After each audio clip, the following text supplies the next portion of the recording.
see as you twist it out of me on my feet? What do you see?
tease until the end of my days when I'm gone. Finally be free. So break away from your chains now, child. Go out and be free. 'Cause there's no coming home now. I'm just here to be me.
This time's the last and I won't go because I've set my mind in stone.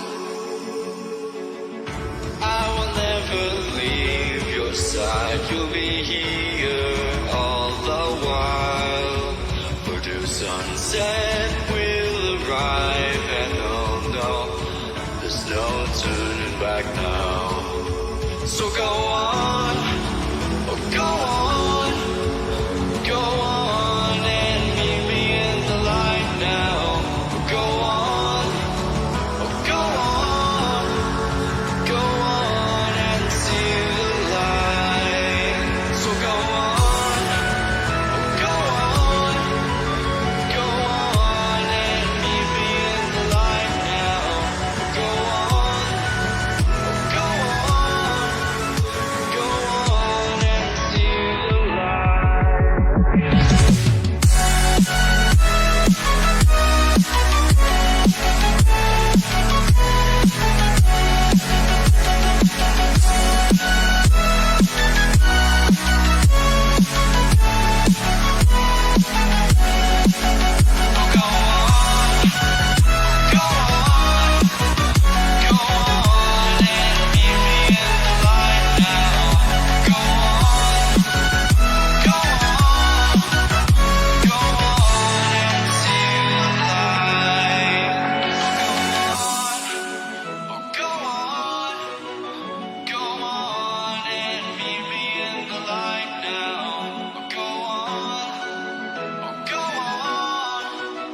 for your own. Stolen, then turned against us all, Lord. Until correction, who will I believe?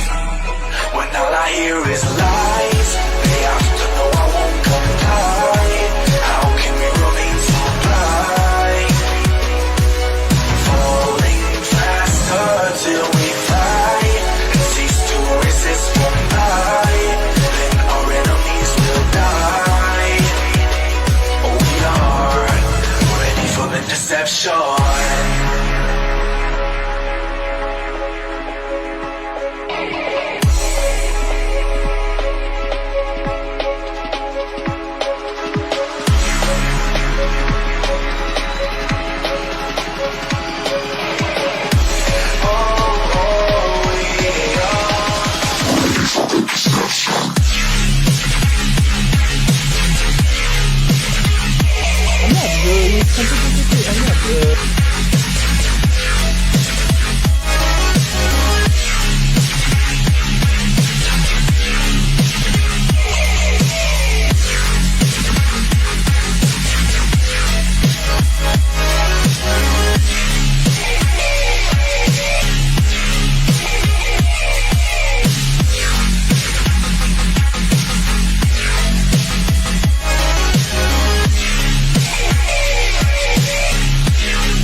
And you make me feel like a rebel, but I will not give you a reason to destroy me more and more again and again.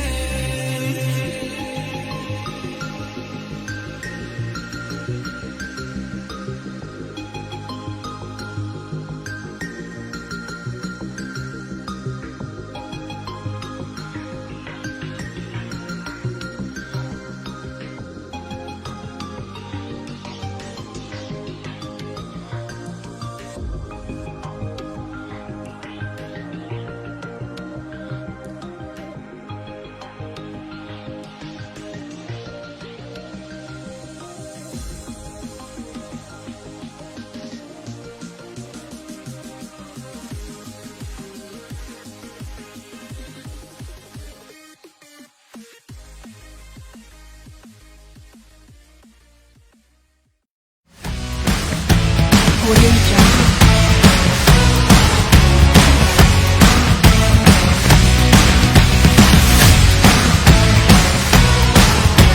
Audio Jungle.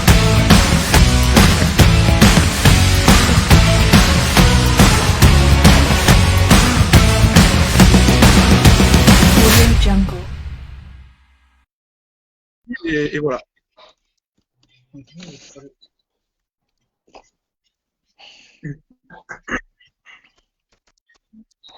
C'est parti. Bonjour à tous. Donc, nous voilà pour la 3e édition de notre rubrique SCS Connect Show. Aujourd'hui, on est en compagnie de 3 coachs, 2 coachs qui sont plutôt sur la Côte d'Azur et un coach plutôt en Ardèche. Et je laisserai se présenter après moi. Donc, je suis Florent Serafini, gérant de Serafini Connexion Sport. Vous verrez le teaser après pour voir ce que l'on propose dans nos interventions. Et nous voilà donc en compagnie de Daniel, Jean-Claude et Philippe. Donc je vais laisser présenter Daniel en premier. Alors bonjour les internautes et bonjour tout le monde, salut les coachs. Daniel Paquet, donc 56 ans. Je suis à l'Olympique d'Antibes Basket en tant qu'entraîneur général et je suis entraîneur de l'équipe des Hornets du Canet en basket fauteuil. Voilà, bon, on va arrêter là sur la carrière. J'ai entraîné aussi en valide quelques années, que ce soit Antibes, à Golfe-Juan et au Canet, un peu tous les niveaux, de National 1 aux jeunes U9, U13, U15, U17, etc., etc. Voilà. Et bienvenue à tous et puis je laisse la parole à mes camarades. Jean-Claude? Oui, bonjour à tous. On s'est déjà vu il n'y a pas très très longtemps. Pour ceux qui étaient déjà présents, ils étaient nombreux. Je suis professeur de PS, entraîneur actuellement à Saint-Jean-de-Muzols en National 3 féminine, après avoir un petit peu vadrouillé en France et entraîné tous les niveaux masculins, nationaux et en tout début de carrière des jeunes équipes comme tous les coachs. Philippe? Bonjour à tous, donc Philippe Agostini, 52 ans, je suis ETAPS à Carrosse, également président du club de Carrosse et donc entraîneur en National 3 à Menton. Et bon, j'ai entraîné un petit peu de tout aussi, de la N1, N2, N3, garçons, filles, les jeunes aussi, championnat de France, minime cadet, et puis jusqu'au baby même. Hein. Voilà, c'est à chaque fois un plaisir, quelle que soit la catégorie, quoi.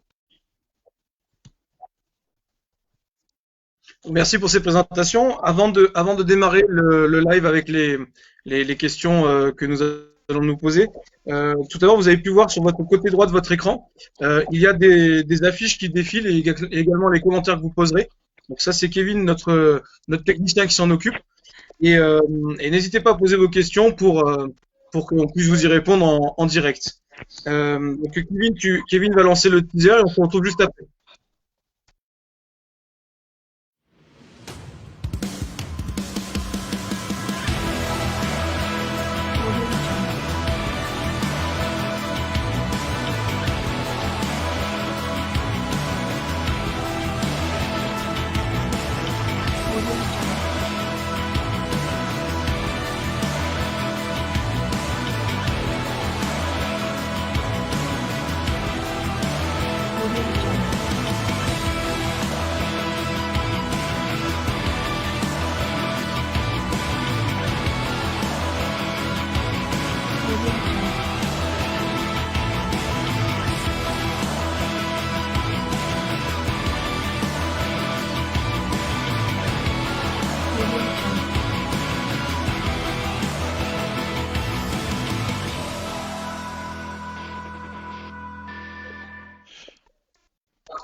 Donc nous revoilà après ce teaser et nous allons commencer par la première question qui va être adressée à Daniel. Donc le thème étant préparer une séance d'entraînement. Quel public actuellement tu as? Quels seraient les priorités que tu as sur le groupe et pourquoi? Tes moyens et tes objectifs. Alors, moi j'ai la chance de pouvoir entraîner tous les jours. Voilà, donc c'est des joueurs qui sont pas professionnels, mais il y en a plusieurs qui travaillent. Donc ce sont tous des garçons qui sont en fauteuil roulant. Les entraînements se déroulent de la sorte, c'est-à-dire que le lundi on a une séance de spécifique fauteuil. Voilà, les joueurs font du fauteuil avec le maniement, qui est quelque chose quand même par rapport au basket qui est quelque chose de très différent. Voilà, le maniement d'un fauteuil roulant. Bon, moi j'ai des experts, hein. C'est sûr que c'est des garçons qui sont en fauteuil roulant et qui jouent au basket depuis de nombreuses années. Et ce sont des gens qui font ce qu'ils veulent de leur fauteuil. Voilà. La programmation, donc on a le mardi, mercredi et jeudi 3 entraînements collectifs où on fait du pré-collectif et des fondamentaux individuels le mardi, beaucoup de jeux à 3, de surnombre le mercredi. Le jeudi, beaucoup de collectifs parce que c'est l'entraînement où tous les joueurs sont là parce que je vous ai dit, il y en a qui travaillent, donc ils peuvent pas être là les 5 entraînements. Et donc l'entraînement du jeudi, c'est vraiment l'entraînement où on finalise pour le match du week-end. Et le vendredi, par contre, il y a quand même 7 ou 8 joueurs qui arrivent à être présents présents parce que même ceux qui bossent, certains arrivent à se libérer et on fait du shooting. Voilà, les entraînements ont toujours lieu en fin d'après-midi pour le mardi, mercredi, jeudi, c'est de 18h30 à 20h30 et les 2 entraînements du lundi et du vendredi se déroulent à midi et demi jusqu'à 2h. En attendant que le gymnase après est occupé par les scolaires, donc on libère le gymnase pour 2 heures. Voilà, c'est sûr que bon, la programmation, elle se fait. J'ai la chance aussi d'avoir un préparateur physique qui intervient pendant 1 heure le mardi. Donc il y a du spécifique fauteuil, du physique le mardi, et après moi je gère le reste, les autres entraînements, la fin de l'entraînement du mardi, mercredi, jeudi et vendredi. Voilà, bon c'est sûr que c'est une chance d'entraîner les gars tous les jours. Voilà, je sais que dans tous les clubs c'est pas le cas. On peut faire des choses plus poussées, et puis surtout bon voilà, j'ai la chance d'avoir des gens qui m'aident. J'ai un assistant qui ne fait que la prépa physique, quelqu'un qui est mon président, Alex Faroudia, qui est un expert en fauteuil, qui est un ancien athlète, qui fait le fauteuil le lundi, et c'est sûr qu'après les 3 autres jours de la semaine, j'ai un assistant aussi, donc on bosse à 2 tout le temps sur des groupes qui sont bon, en général on a 10 joueurs dans l'équipe, mais il y a des garçons de l'équipe 2 qui viennent aussi s'entraîner les entraînements du soir, donc on arrive de temps en temps à être 12 ou 14. Voilà, c'est vraiment une chance d'être nombreux cette année. Ça n'a pas été le cas les années précédentes, on avait un petit peu moins de joueurs, et du coup on peut faire des choses intéressantes. Voilà. J'ai été pendant quelques années sur le centre de formation d'Antibes avec Jacques Monclar et Serge Provillard à l'époque, et c'est vrai qu'on retrouve un peu ça. Arriver à faire du bi-quotidien à l'époque avec les jeunes, c'était difficile. Maintenant c'est plus d'actualité. Nous on fait qu'une séance par jour, mais je demande aussi à mes joueurs, ceux qui travaillent pas, de faire de la musculation. C'est la base dans ce sport, hein, voilà. On se sert pas de ses jambes, mais on doit avoir un corps très développé et très puissant pour rouler plus vite, s'arrêter plus fort, faire des changements de direction plus puissants et attaquer le cercle de manière très athlétique. Voilà, la grosse différence avec le basket valide, vraiment, c'est ce fauteuil qui reste l'élément à manier, hein. C'est quelque chose de très compliqué, et pour ça, moi, j'apprends toujours. J'apprends d'eux parce que c'est vrai que on marche depuis qu'on est né, hein. Quand on fait du basket valide, on ne pense même pas à ça. On sait courir, on sait sauter. Et là, du coup, on doit se retrouver à manier un fauteuil roulant avec ses 2 mains et le ballon. Voilà. Donc là, à un moment donné, il y a un problème qui se pose, c'est la gestion du ballon par rapport à l'avancée du fauteuil, à l'arrêt du fauteuil, au changement de direction du fauteuil. Et c'est vrai que il faut des années pour maîtriser correctement le fauteuil, et il faut beaucoup d'années pour être un expert. Voilà, il faut au moins 4-5 années minimum. Voilà, j'ai des joueurs qui ont débuté il y a 2 ans, qui commencent à bien se débrouiller, mais il leur faut du temps. Et il faut du temps pour ça, pour apprendre à rouler correctement. Voilà, donc moi je sais que j'ai cette chance d'avoir mes joueurs tous les jours de la semaine, plus le samedi sur les matchs, où bon, ça c'est comme tous mes collègues, hein. On fait venir les joueurs suffisamment tôt à la salle pour faire un bon warm-up, un bon speech, et puis se retrouver sur le terrain à l'heure du match, à être prêt à jouer mentalement, physiquement. Voilà. D'accord, je te remercie Daniel. Je vais poser la même question à Philippe, et puis nous terminerons avec Jean-Claude. Alors, ouais, on va passer à l'inverse complet, hein. Donc, j'ai pas la chance de Daniel. On est sur de la Nationale 3, et la Nationale 3, c'est vraiment, comment dire, c'est la crête. On est sur la crête. On est entre le basket très sérieux et le basket un petit peu loisir. Et j'exagère en disant loisir, mais on va dire qu'on a beaucoup de freins pour pouvoir fonctionner correctement. Et être en National 3 et s'entraîner uniquement 2 fois par semaine, c'est un vrai casse-tête. C'est un casse-tête, c'est une frustration pour l'entraîneur, peut-être un petit peu moins pour les joueurs, surtout quand ils sont plus âgés, mais pour l'entraîneur, c'est vraiment un casse-tête parce que pouvoir construire une saison avec 2 entraînements par semaine et préparer un match, c'est pas chaque week-end, donc c'est pas évident. Donc nous, en fin de compte, ce que j'essaye de faire, c'est de mettre le paquet en début de saison.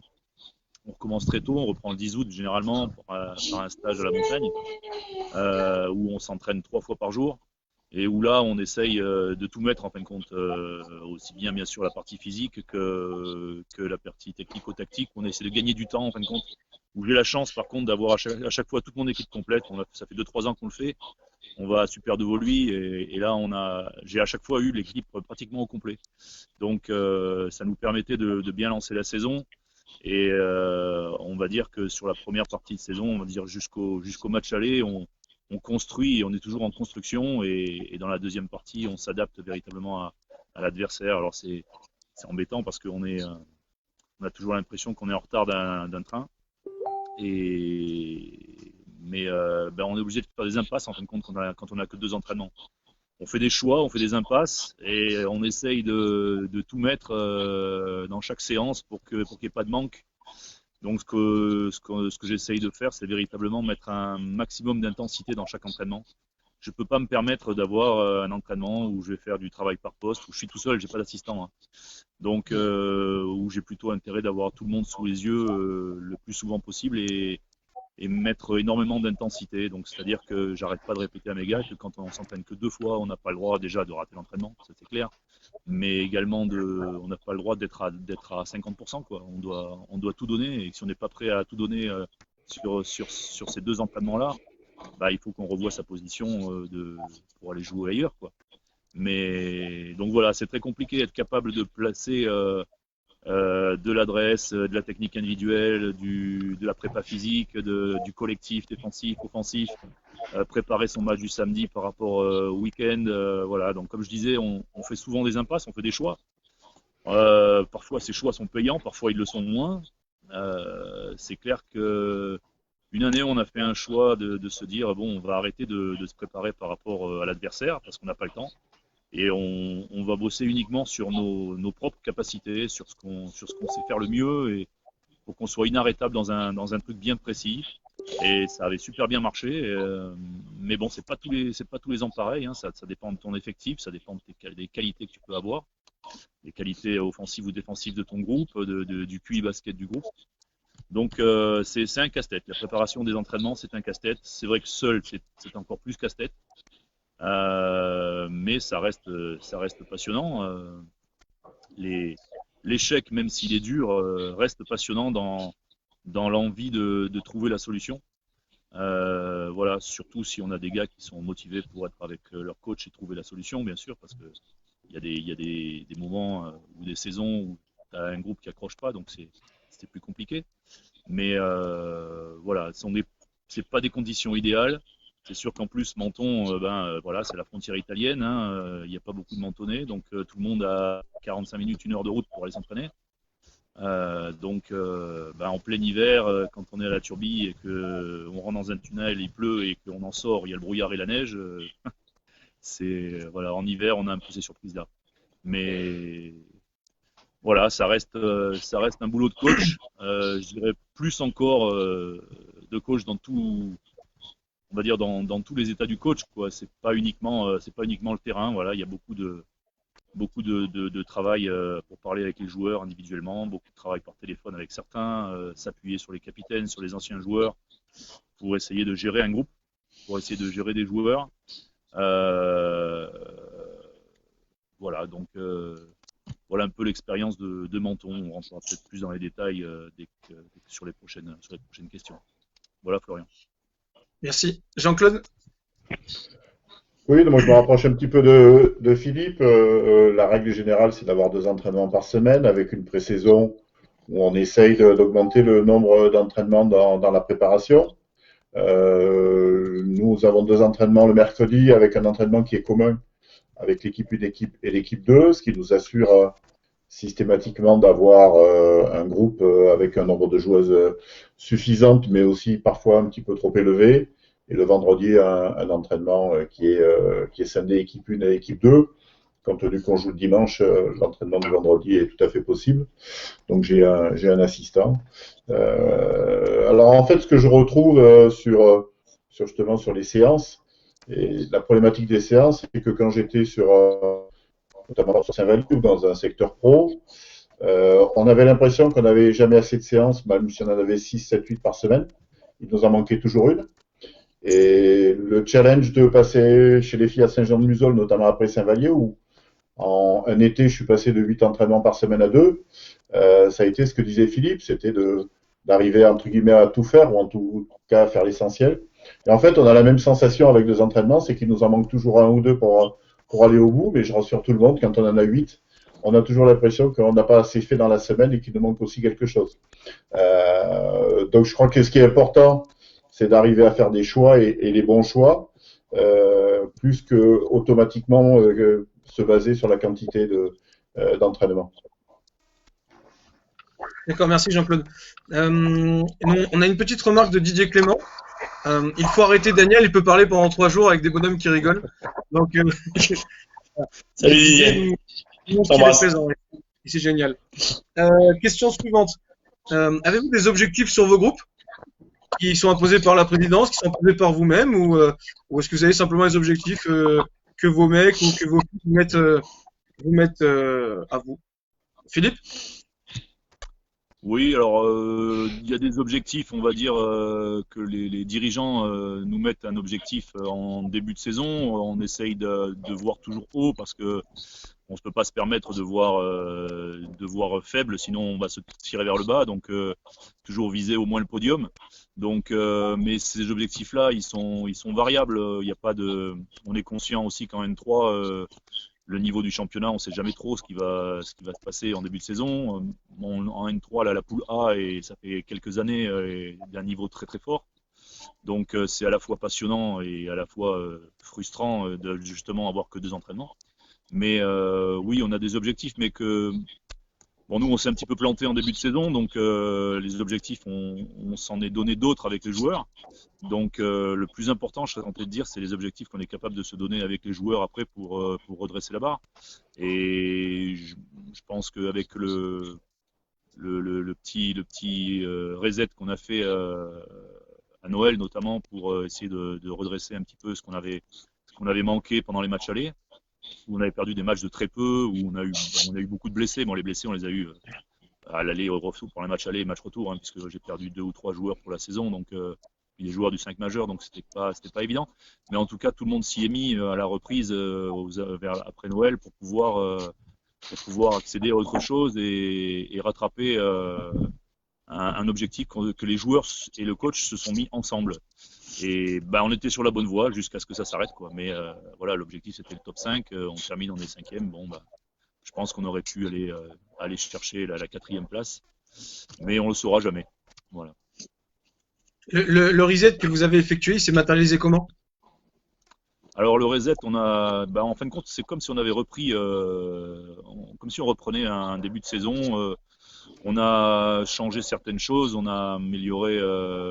J'avais une équipe qui avait la tendance à vouloir shooter trop vite, et donc il a fallu qu'on joue sur le tempo du match et qu'on aille chercher des systèmes plus longs, qu'on soit beaucoup plus patient, qu'on joue beaucoup plus pour les autres, qu'on partage beaucoup plus la balle, et notamment sur du jeu à base de renversement. Et ça, c'est rentré petit à petit. On a eu beaucoup plus de partage de ballon. C'était peut-être plus facile aussi, étant donné que du coup on avait des blessés, donc le temps de jeu des joueurs a augmenté. Au lieu d'avoir des temps de jeu autour de 20 minutes, certains se sont retrouvés avec des temps de jeu de 30 minutes, donc du coup se sentaient moins dans l'obligation de briller ou de vouloir prouver des choses. Donc du coup, ils ont plus partagé les choses et on a proposé un basket plus intéressant par la suite. C'est ce qui est un peu embêtant aussi à ces niveaux-là. Mais après, ça a été aussi un engagement de tout le monde à Noël de reprendre à s'entraîner tous les jours à Noël, voire 2 fois, d'aller faire des séances de crossfit tous ensemble, d'aller faire. Donc je leur demande aussi, étant donné qu'on n'a que 2 entraînements, je leur demande aussi en saison d'aller faire des séances tout seuls. Hein. Alors j'en ai certains qui jouent bien le jeu, j'en ai d'autres un petit peu moins. Mais si les gars ne prennent pas soin de leur physique, ils peuvent pas faire la saison, c'est pas possible avec 2 entraînements, quoi. Donc voilà, le reset s'est fait à ce niveau-là et physiquement et techniquement parlant, et ça avait plutôt bien marché, quoi. D'accord, c'est génial. Didier Clément nous salue tous. Donc bonjour Didier, j'espère que tout va bien et puis à bientôt avec nous, je l'espère. Jean-Claude, comment toi tu as varié tes objectifs? Est-ce que la direction t'en a donné ou non? Je suis toujours un petit peu réservé sur cette notion d'objectif. Alors, je crois que le moment le plus important, en fait, pour avoir des objectifs, c'est le mois d'avril, le mois de mai, le mois de juin. C'est-à-dire, Si c'est le moment où le club met en cohérence des objectifs, des moyens et un fonctionnement, je pense que c'est extrêmement important d'avoir des objectifs à ce moment-là et de bien les définir. Une fois qu'on a commencé la saison, pour l'avoir vécu à différents niveaux, quand on est sur un niveau un petit peu plus important, on nous pose toujours la question à nous les coachs en cours d'année, quel est votre objectif, quel est votre objectif. J'ai jamais trouvé que l'objectif était un moyen qui me permettait de gagner des matchs, et plutôt presque un petit peu le contraire. Pour gagner des matchs, j'ai pas besoin d'un objectif, j'ai besoin d'autre chose, j'ai besoin d'intensité, de qualité de jeu, de qualité d'entraînement, mais c'est pas l'objectif qui m'a fait gagner un match. Donc je suis un petit peu réservé, hormis le fait qu'effectivement, si on m'annonce un objectif, il faut me l'annoncer au mois d'avril, il faut mettre en corrélation des moyens en recrutement qui sont cohérents avec un objectif annoncé. Et j'ai parfois vécu un petit peu le contraire. J'ai parfois vécu le fait qu'on m'annonce des objectifs assez élevés et qu'on ne soit pas capable de mettre en face une organisation, alors c'est pas obligatoirement d'ailleurs des aspects financiers, mais une organisation qui soit cohérente avec l'objectif. Et ensuite, quand on vient répéter systématiquement l'objectif mais qu'il n'y a pas les moyens qui ont été mis en face, pour les coachs, c'est un petit peu embêtant. Alors après, je pense que l'objectif, moi, c'est de gagner chaque match et de s'organiser pour gagner chaque match. Ça ne veut pas dire qu'on se focalise que sur la semaine d'entraînement, parce que pour gagner un match, il faut une organisation sur la durée. Il faut programmer ses séances ou ses entraînements ou des thématiques d'entraînement sur un temps plus élevé que la semaine. Mais l'objectif parfois de fin de saison fait oublier que l'objectif principal, c'est de gagner le prochain match et se donner à chaque moment de l'entraînement les moyens de gagner le match qui arrive. D'accord, merci Jean-Claude. Daniel? Écoute, moi, j'ai la chance d'être dans un club qui a des résultats depuis une dizaine d'années maintenant. Ces résultats, ils sont obtenus avec le travail. Maintenant, l'objectif de tout coach, c'est gagner le match qui arrive. Après, se fixer des objectifs, on a quand même, dans nos sports collectifs, on a quand même une compétition qui est là. Et l'objectif du week-end suivant, il est de gagner. Et il faut formater et essayer d'apprendre à nos joueurs à avoir cette culture de la gagne. Je pense on doit progresser d'une semaine sur l'autre. Et voilà, on a, ce que très bien dit Jean-Claude, on a des objectifs qui sont là au mois d'avril, au mois de mai. Pour nous, au Canet, c'est se qualifier pour le Final Four, c'est jouer la Coupe de France à fond. Cette année, on s'est fait éliminer en demi-finale d'un point sur une dernière possession. Ce sont des choses, ça, qu'on maîtrise pas. Mais on a toujours envie d'avoir des objectifs élevés, de gagner des titres. Enfin, moi, j'ai toujours vécu pour ça. J'ai été élevé comme ça. Je fais pas du loisir, je fais de la compétition et je veux que mes joueurs me suivent dans ce sens-là. Maintenant, moi, l'objectif prioritaire que j'ai, c'est progresser d'une saison sur l'autre. Voilà, j'ai commencé à jouer l'Euroleague il y a 5 ans avec mon équipe. On prenait 4 défaites à chaque fois. Pendant 2 saisons, on a pris 4 défaites en prenant des raclées. Et ça, j'ai dit, c'est pas tolérable. On a un basket français qui a un bon niveau en basket fauteuil, voire un très bon niveau. Et il faut prouver à tout le monde et à toutes les autres nations européennes qu'on est compétitif et qu'on est capable de jouer et gagner des titres. Alors, on s'en est rapproché puisque depuis 2 saisons, on n'est pas qualifié pour la Champions League au goal average avec autant de victoires que de défaites cette année, avec 3 victoires et une défaite l'année dernière. Mais on passe pas sur des goal average à 3. Ça aussi, c'est une bonne leçon. Un match, ça doit se jouer à fond pendant 40 minutes ou plus, et c'est faire des écarts. Parce qu'on s'aperçoit que sur des goal average, on sort pas.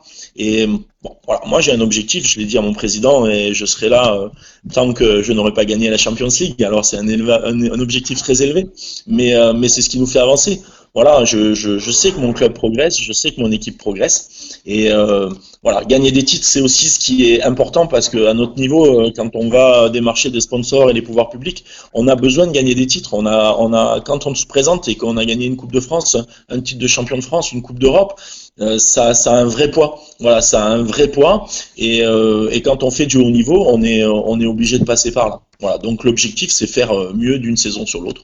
L'année dernière, on a vécu une saison de rêve. On a eu des objectifs élevés, mais sans titre au bout. Et ça, je trouve que c'est très frustrant. Alors que toutes les autres saisons que j'ai fait avant, on a toujours gagné quelque chose, que ce soit une Coupe de France, un titre de champion, une Coupe d'Europe. Et ce sont des magnifiques saisons, un trophée des champions. Voilà, c'est des titres et ça reste. Alors que l'année dernière, tout le monde s'y a régalé. On a pris un pied pas possible, mais il n'y avait rien au bout. Et ça, c'est hyper frustrant. Et pourtant, tout le monde était d'accord pour dire qu'on avait réalisé une belle saison. Voilà. Maintenant, on est des compétiteurs, donc les objectifs élevés, ça fait pas peur. Maintenant, quand on se donne les moyens et qu'on travaille, on a des chances d'arriver à ces objectifs, mais aussi on sait très bien qu'on fait un sport d'adresse. C'est un sport de hasard. La balle, elle tombe dedans par moment. Et des fois, elle passe à côté de peu, et ça vous fait perdre un match d'un point ou gagner d'un point. Donc, c'est la glorieuse incertitude de notre sport, notre basket. Et voilà, ça reste un sport d'adresse et il faut arriver à maîtriser tout ça et pour ça, il faut travailler. D'accord. Jean-Claude, tu voulais réagir?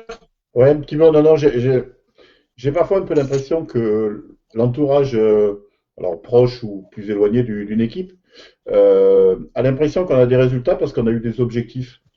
Et je suis pas persuadé qu'on a des résultats parce qu'on a des objectifs. Et on nous pose la question, voilà. Et donc je crois qu'on confond parfois les deux. Les résultats et l'objectif, c'est des choses qui sont différentes. Et je suis pas hyper persuadé que pour avoir des résultats, on ait besoin d'objectifs. Ou en tous les cas, dans la conception des gens, il y a une espèce de corrélation, de cause à effet. C'est parce qu'on aura un objectif de monter qu'on va monter. Ou c'est parce qu'on aura un objectif de se maintenir qu'on va se maintenir. Et les gens ont une espèce de sentiment que si on ne se donnait pas des objectifs, on ne serait pas performant. Et moi, je n'ai pas ce sentiment-là. D'accord. C'est une bonne remarque. J'ai question suivante. Comment vous vous organisez? Comment organisez-vous votre entraînement? Est-ce que vous avez un objectif sur un entraînement, plusieurs objectifs, des objectifs sous-jacents, pardon, et surtout quelle importance vous y apportez à la préparation de vos entraînements? Jean-Claude? Oula, attention, on y va vite là. Alors, oui, pour avoir donc vécu différents niveaux, là, sur un niveau avec 2 entraînements par semaine, globalement, l'entraînement du mercredi, on essaye d'être sur des formes de jeu un peu plus réduites, où on essaye de maintenir de l'intensité, que ce soit sous des formes de 2-2, 3-3, 4-4. On a la possibilité, nous, de faire un entraînement qui peut être un peu plus long de 2 heures, puisqu'on n'a personne après nous, et on peut un petit peu aller plus loin, et de pouvoir répéter toutes les gammes qui sont nécessaires à notre jeu, que ce soit offensive ou défensive. Et puis le vendredi, à ce moment-là, comme on est plus que l'équipe 1, on est plus sur le jeu de 5 contre 5.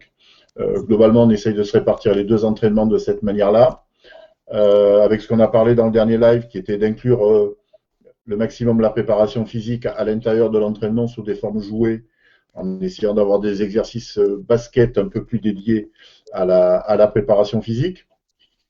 Et puis, je crois que petit à petit, quand j'étais sur le monde entre guillemets des pros, le rythme qu'on se donnait, c'était le rythme de la semaine. En fait, quand on est sur les pros, le rythme du match du samedi impacte énormément la semaine d'entraînement, parce que je crois que un des défauts en définitive du monde pro, c'est que on est systématiquement organisé par rapport au match qui arrive. Qu'est-ce qu'on va faire contre le prochain adversaire? Et on en oublie parfois un petit peu la programmation à moyen terme ou à long terme. Chez les filles, avec 2 entraînements par semaine, en définitive, comme le disait Philippe à un moment donné, on est un peu moins centré sur l'adversaire, on s'en occupe un tout petit peu, mais on sait qu'on n'a pas le temps de consacrer énormément de temps dans l'entraînement sur une préparation spécifique à l'adversaire. À partir de ce moment-là, on se concentre sur nous-mêmes, et c'est nous qui sommes les plus importantes, et on doit être centré sur notre jeu, sur notre manière de faire. Alors ensuite, on fait évoluer justement dans la saison. Moi, ça fait 2 saisons consécutives que je fais à Saint-Jean, et les problématiques rencontrées n'ont pas été les mêmes dans les 2 saisons. Donc à partir du moment où on tire des enseignements sur le début de saison, on essaye de faire évoluer un petit peu les thématiques d'entraînement, et notamment la deuxième partie de saison sur des thématiques un petit peu plus individuelles pour remédier au manque des joueuses. Quelle pédagogie, quels exercices? Est-ce que tu es plutôt sur du jeu réduit? Est-ce que tu vas plutôt aller chercher beaucoup de 5 contre 5? Voilà. Quelle pédagogie tu lui apportes dans tes entraînements? À moi, j'ai pas compris à qui c'était, pardon. Toujours toi, toujours. Le mercredi, on est beaucoup sur les formes de jeu de 2-2, 3-3, 3-3, 4-4. On essaye beaucoup d'être sur les enchaînements avec toujours de la traversée de terrain. Donc au moins jeu de forme d'aller-retour, voire 2 ou 3 allers-retours, systématiquement pour être sur des enchaînements de jeu. Il y a très longtemps, Francis, pas très longtemps, je suis méchant avec lui, Francis Jordan disait que le basket est un sport de transition.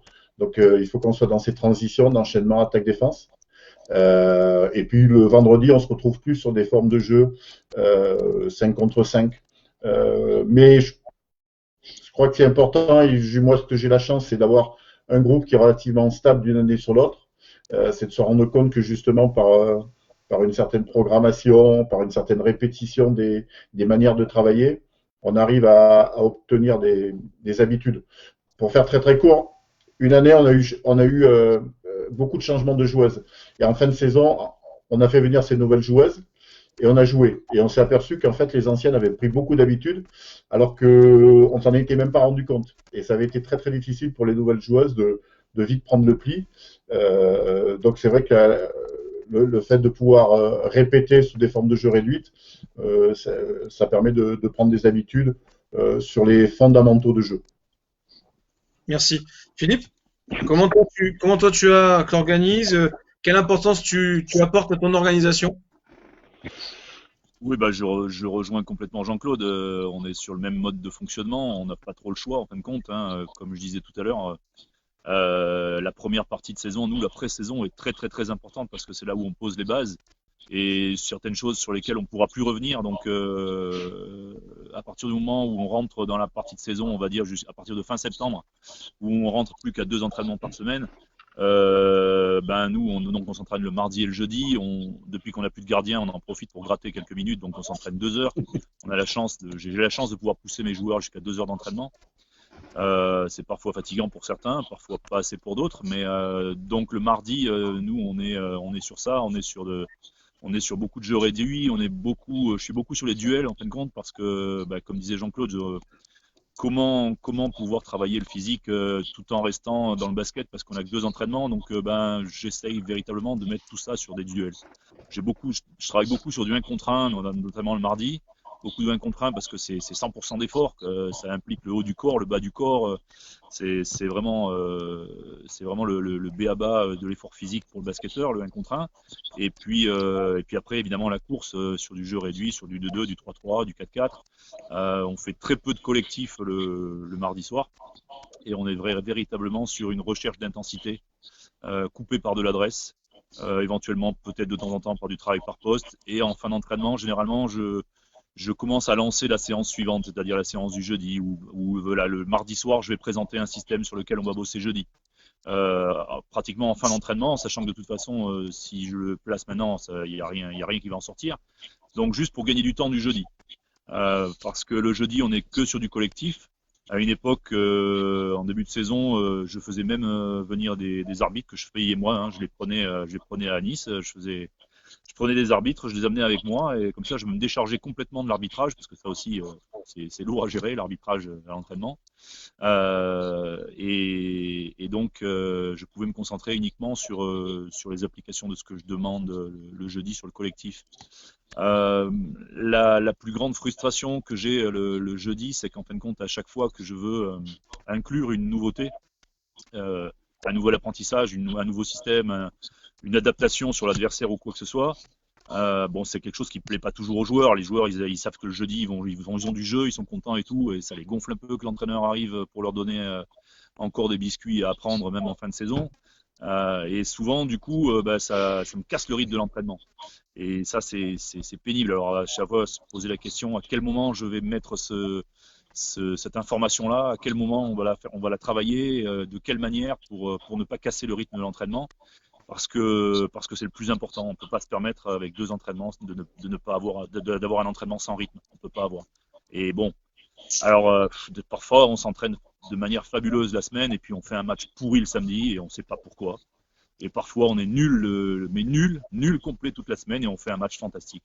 Voilà, ça c'est le mystère. On se pose souvent la question avec les collègues entraîneurs et et avec mes anciens joueurs, mon capitaine ou quoi.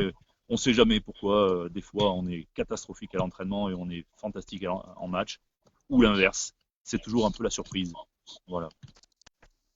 Daniel, avant de te laisser la parole, je me souviens d'une anecdote où tu m'avais, quand j'étais jeune entraîneur, justement, j'en suis toujours un, hein, mais quand j'ai commencé à entraîner, je me souviens que tu me proposais écrire mes séances sur un petit cahier ou sur des petits cahiers de manière à pouvoir suivre continuellement mes entraînements. Est-ce que tu as toujours cette méthode? Est-ce que tu as changé? Est-ce que tu vois autrement?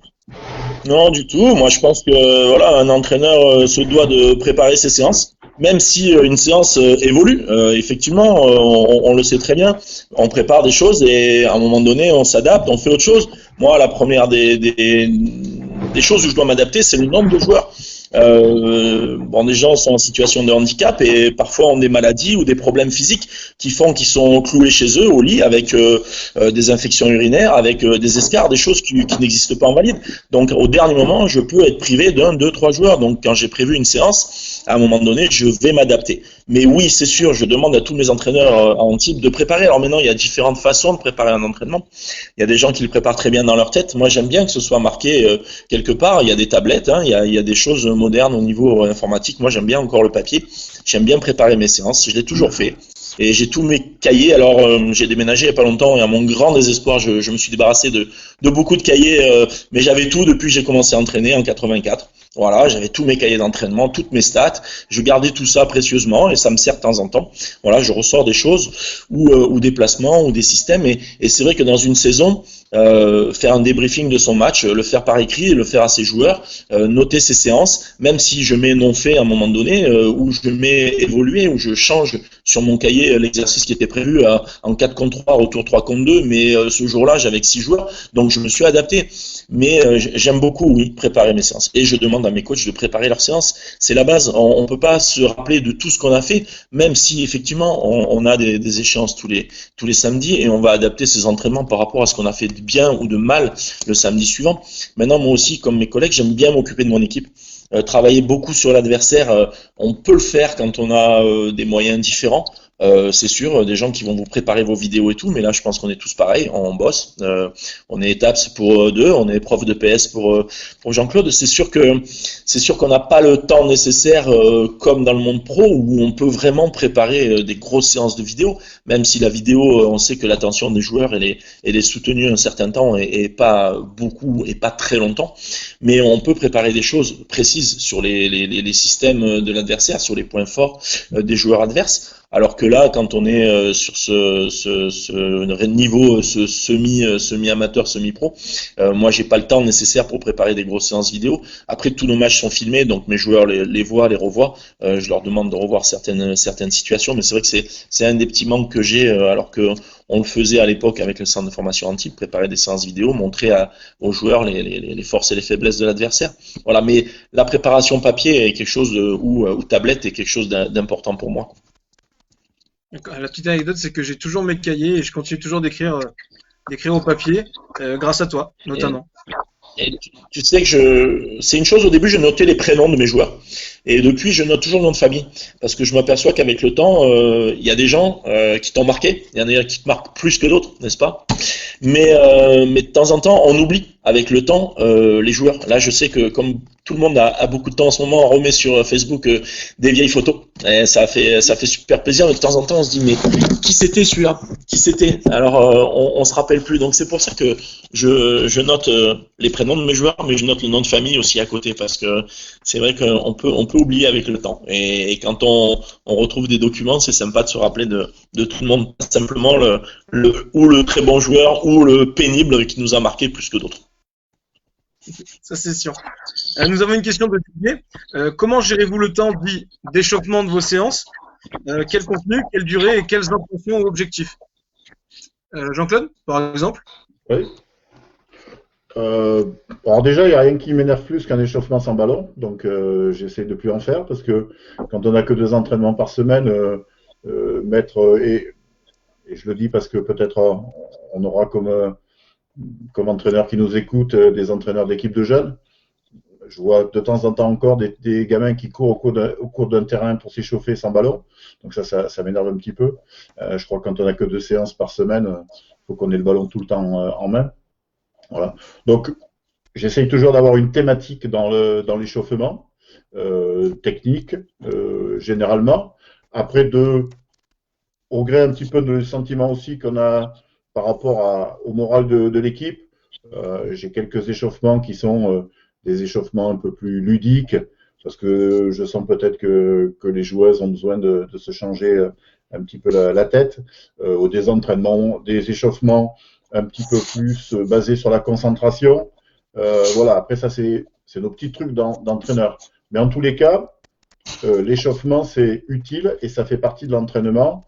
Il y a eu il y a quelques années une mode qui consistait à courir, s'échauffer entre guillemets, et puis ensuite il y avait cette fameuse séance d'étirement qui arrivait après une dizaine de minutes de soi-disant d'échauffement. Je crois que tous les collègues ont vécu un petit peu cette phase-là. Et puis, en fait, la séance commençait après. Donc, moi, ça m'a toujours un petit peu embêté, parce que ça voulait dire que l'échauffement ne faisait pas partie de la séance d'entraînement, puisqu'en fait, on commençait la séance après l'échauffement, une fois qu'on avait couru, une fois qu'on a fait les étirements. Donc, je crois que l'échauffement, c'est une vraie partie très importante qui dure à minima une douzaine de minutes, un quart d'heure, ça dépend un petit peu de chacun. Mais en tous les cas, le but de l'entraînement, c'est pas juste d'être prêt à s'entraîner, c'est déjà s'entraîner et c'est déjà apprendre. Je pense que dans un futur live, on abordera cette question de l'échauffement qui me paraît vraiment importante, puisqu'il est vrai que tout ce que tu as dit, il y a encore aujourd'hui des entraînements qui commencent avec un échauffement sans ballon. Et je pense qu'aujourd'hui, c'est quelque chose qui devrait être plutôt adapté. Philippe, est-ce que tu as quelque chose à ajouter par rapport à la réponse de Jean-Claude? Alors, les échauffements, moi je fonctionne de deux manières. Il y a les échauffements que je vais avoir avec des jeunes à Carrosse, où j'incite tous mes entraîneurs à mettre énormément de travail technique dans leurs échauffements, même en match, même avant les matchs. C'est-à-dire, moi, tourner, faire le fameux manège à l'échauffement pour des gosses, je trouve ça gavant au plus haut point, et j'incite tous mes coachs à pouvoir leur faire travailler des gestes techniques sur les échauffements de match.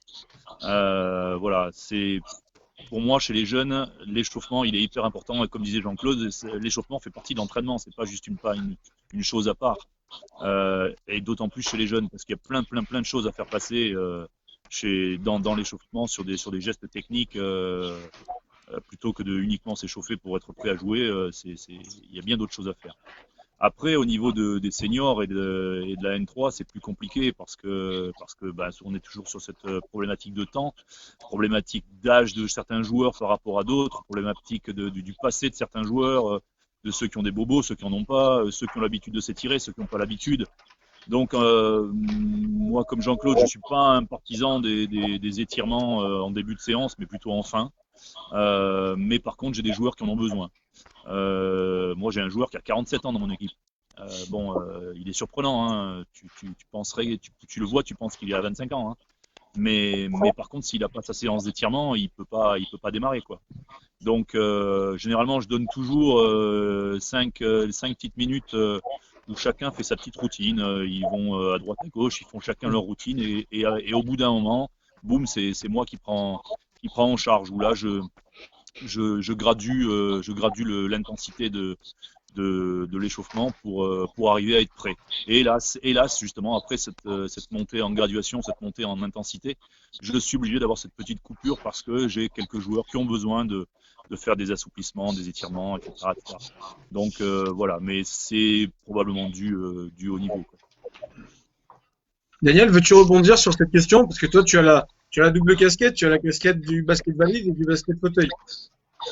Complètement. Alors après, moi, je pense que voilà, les échauffements, c'est une chose importante. Maintenant, moi, un échauffement sans ballon, ça m'intéresse pas. Voilà. Je pense que surtout chez les gamins, il faut qu'ils aient le ballon tout le temps. Alors dans mon nouveau sport, dans le basket fauteuil maintenant, les joueurs ont besoin de beaucoup rouler, beaucoup rester chaud. Les étirements aussi, c'est en fin de séance, mais c'est libre. Ça dépend. Voilà, on sait très bien que c'est des phénomènes de mode. On s'étire avant, on s'étire après, on s'est plus étirer, on se réétire. Moi, je laisse chacun un corps différent.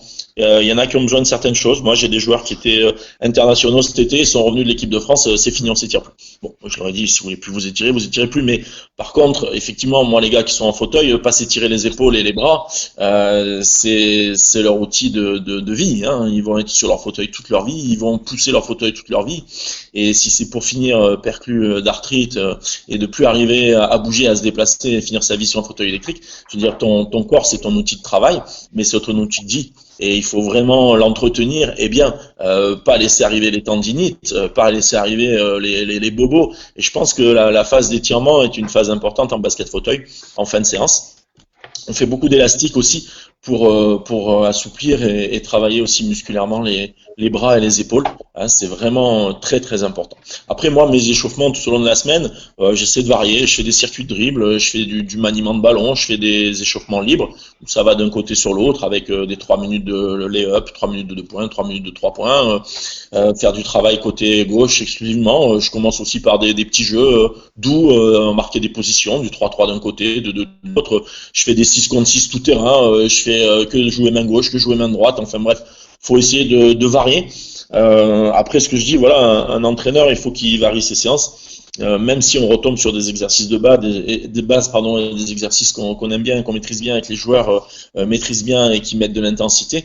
Mais voilà, il faut varier, il faut surprendre. Quand on n'a pas de match, alors cette année je l'ai pas fait, mais les années précédentes je l'ai toujours fait. On a fait du hand, on a fait du basket fauteuil avec des ballons de rugby, on a fait du tirer sur des plots, on a fait du baseball, on a fait du foot américain parce que ça, voilà, c'est des sports collectifs. Il y a un ballon, le ballon il est différent, hein, on a des référents bondissants différents, n'est-ce pas, hein, mon ami prof de PS. Et c'est vrai que faut les utiliser.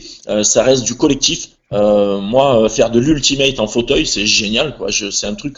L'ultimate, c'est le frisbee. Hein. Frisbee est une marque, ultimate est un jeu, un sport. Voilà, c'est des choses. Il faut arriver à amener des choses différentes aux échauffements pour surprendre un peu, pour éviter la routine. Parce que la routine, c'est ce qui fatigue, c'est ce qui tue. Et je pense que voilà, on doit surprendre nos joueurs. Et chez les jeunes joueurs, beaucoup de ballons, du ballon. Quand on voit les séances dans certains pays, l'Espagne, la Serbie, voilà, c'est vrai que c'est des gamins, ils ont le ballon dans la main presque tout l'entraînement et le collectif vient qu'à la fin et le jeu vient qu'à la fin tant qu'on n'a pas maîtrisé les fondamentaux, qu'on n'est pas capable de se faire des passes, qu'on n'est pas capable de dribbler, qu'on n'est pas capable de tirer. Pourquoi faire du 5 contre 5? Voilà. Alors c'est vrai que c'est difficile, hein. Les gamins viennent jouer, même moi, hein, j'ai des joueurs, ils aiment le jeu. Si je pouvais leur faire le mardi du 5-5, le mercredi du 5-5, le jeudi du 5-5 et le vendredi du 5-5, ça serait les plus heureux des hommes. Mais à un moment donné, je pense qu'on a besoin de travailler les fondamentaux. Un pianiste fait des gammes, un basketteur doit en faire également. Et le travail de la dextérité avec une balle, avec deux balles, après le mur, après... Tout ça, c'est des choses, c'est primordial pour le basketteur. Et même si c'est pas toujours le plus ludique, mais on est obligé. On a eu un joueur en type qui s'appelait Robert Smith, qui était quelqu'un qui, je pense, approchait de la perfection techniquement. C'est un gars qui avait son ballon tous les jours. Tous les jours, pendant 12 heures par jour, il avait le ballon dans les mains et il driblait partout, que ce soit au footing, à Vaugrenier, au milieu des racines et des cailloux, il avait son ballon. En ville, il driblait, à l'hôtel, il driblait dans le couloir de l'hôtel. Il n'arrêtait pas, dans le couloir de l'avion, il n'arrêtait pas. Voilà, c'est un gars, il avait le ballon qui était greffé à la main. Et bon, moi, je pense que sur tous les meneurs de jeu américains qu'on a eu en France, et on en a eu des bons, je pense que Robert Smith se rapprochait de la perfection au niveau du dribble et des attitudes d'attaque et de défense. Mais vraiment, avec le ballon, c'était quelqu'un de phénoménal. Il n'y a pas de secret. Il avait le ballon tout le temps à la main. Il venait en courant à la salle avec son ballon. Il driblait tout le temps. Voilà. On a un bonjour de Carole Mandorlo, Daniel. Donc salut Carole. Salut Carole. Gros bisous. Et je crois que c'est la dernière personne que j'ai vue avant mon confinement. Et je crois que Jean-Claude voulait intervenir. Il a un petit cahier, je crois. Je reviens. Oui, je vais faire une dédicace à un auditeur quand même fidèle qui est Didier Clément. Donc on parlait tout à l'heure de préparation de séance et de préparation de séance et de cahier. Alors je vais montrer ce que Didier Clément faisait quand même. Donc des cahiers d'entraînement, voilà, où tout était préparé. Ça, par exemple, c'est la page où il avait prévu pour toute l'année, semaine après semaine, les couleurs d'entraînement qu'il donnait aux joueurs. Et puis à l'intérieur, donc il y a ce qu'il a prévu en termes de transition, de défense tout-terrain, etc., etc. Et donc il y en a 93 pages. Voilà, donc ça c'était le book de Didier Clément. Et je crois que ça peut C'est un être sacré document. le meilleur des exemples pour les jeunes coachs d'être capable de faire ça. Parce que ça veut dire que si on fait un book et si on fait un cahier d'entraînement, ça veut dire qu'on réfléchit à ce qu'on va faire plutôt que de se laisser aller à l'inspiration du moment. Tout à fait. Et Ouais. félicitations Didier Clément. Ce qui est rigolo, c'est que bon, je demande aussi à mes jeunes entraîneurs de bosser énormément sur ça et ça a du mal à rentrer quand même. Hein. Mais comme Daniel, je prends plaisir parfois et je prends même des idées dans des anciens cahiers justement d'exercices. La dernière fois, j'ai retrouvé un vieux cahier quand j'ai entraîné Roquebrune en fille et où je retrouvais des choses que je faisais plus et ça aide vachement. Mais aujourd'hui, j'en suis presque même à préparer des entraînements. Parfois, j'en prépare 3 dans la journée. Dans le sens où j'ai souvent des mauvaises surprises dans la journée. Je pense comme toi Jean-Claude, comme toi Daniel, le coup de fil à la dernière minute du joueur qui est pas là, qui a une excuse bonne ou pas bonne, peu importe, mais qui te met un peu dans la merde dans ton entraînement et dans ce que tu avais prévu. Donc il m'arrive très souvent de préparer un entraînement à midi, un autre à 16h et un autre en conduisant sur la route à l'entraînement, quoi. Donc ça sert pas à rien. Maintenant, ça veut pas dire que parfois j'arrive à l'entraînement, je l'ouvre plus mon cahier, mais parce que j'ai noté, il est en mémoire. Mais parfois mon cahier, je le laisse fermer. Mais en tout cas, le fait de l'écrire et de le préparer, dans tous les cas, c'est nécessaire, quoi. Et moi, je dirais une chose aussi, ce qui est important, c'est voilà, aller voir d'autres personnes. Voilà. Moi, j'ai jamais eu de philosophie de basket. Jamais je permettrai de dire ça. J'aime voir travailler les autres personnes. J'aime voir les autres entraîneurs. J'aime voir d'autres sports. Voilà, parce que maintenant j'ai une fille qui fait du volley. Je regarde beaucoup les entraînements au volley. J'apprends des choses.